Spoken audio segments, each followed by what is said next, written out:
scenes, all of them linked. First, a baby found dead on the 405 in Westchester. Then, a deadly crash in Redondo Beach.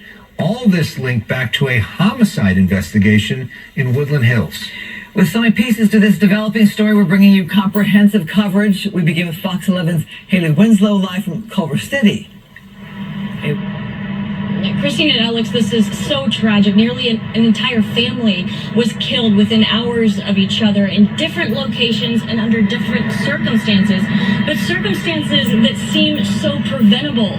And this so quickly spiraled out of control to the point where there's no way to fix it now, leaving a little girl having to deal with these scars for the rest of her life.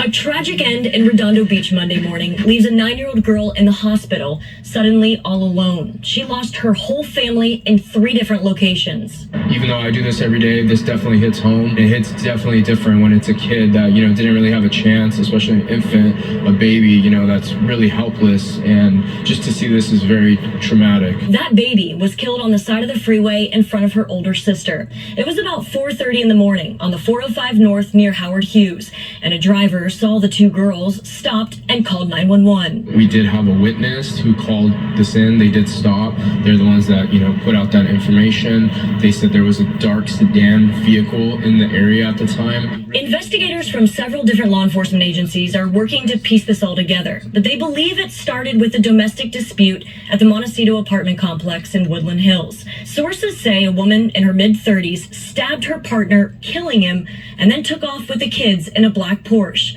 The big question, how did the girls end up on such a busy freeway? Detectives are trying to figure out if they fell or were pushed out of the car. Do their injuries give you any kind of indication as to what happened to these kids? Great question. So as far as the type of injuries, there's some sort of trauma going on with these injuries. However, there's so many different things that could have happened to how that took place. I would think dash cameras in people's cars, if they were driving the area 4 or 5 o'clock this morning, could really help you guys.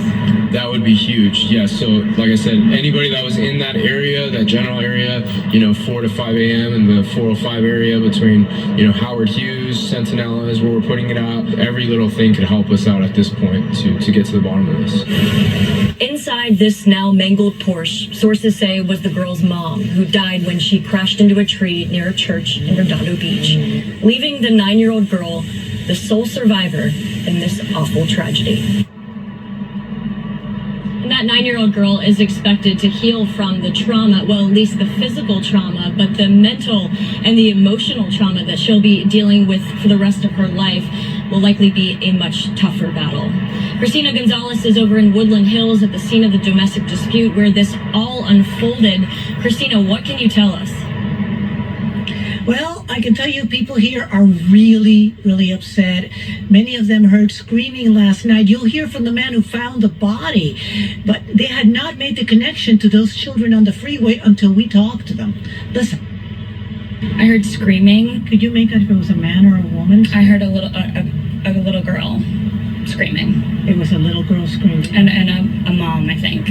What residents at the Montecito apartments in Woodland Hills heard about 3:30 in the morning coming out of a neighboring apartment where a young couple, a 9-year-old girl and an infant, were living. Someone screaming for help. I heard this big thump.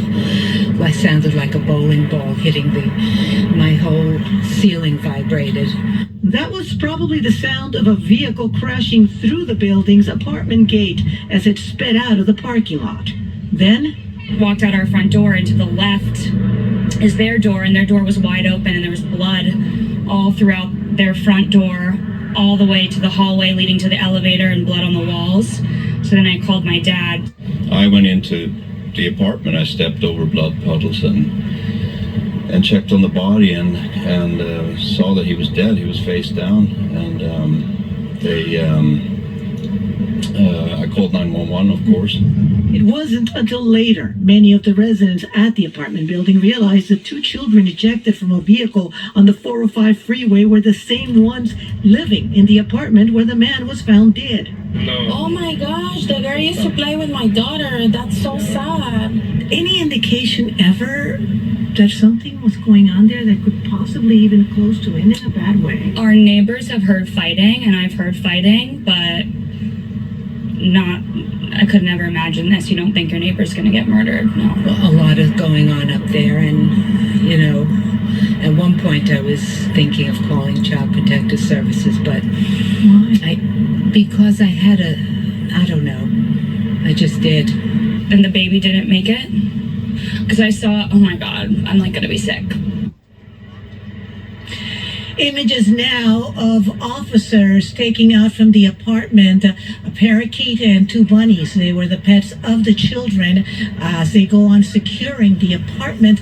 The coroner doing their thing up there, and as soon as they are done with what they're doing in the apartment and get back to their location, they will proceed to notify the official names, the official notification of the identities of these people, and then we'll give you more information. But again, just people here were just terribly upset about this whole thing.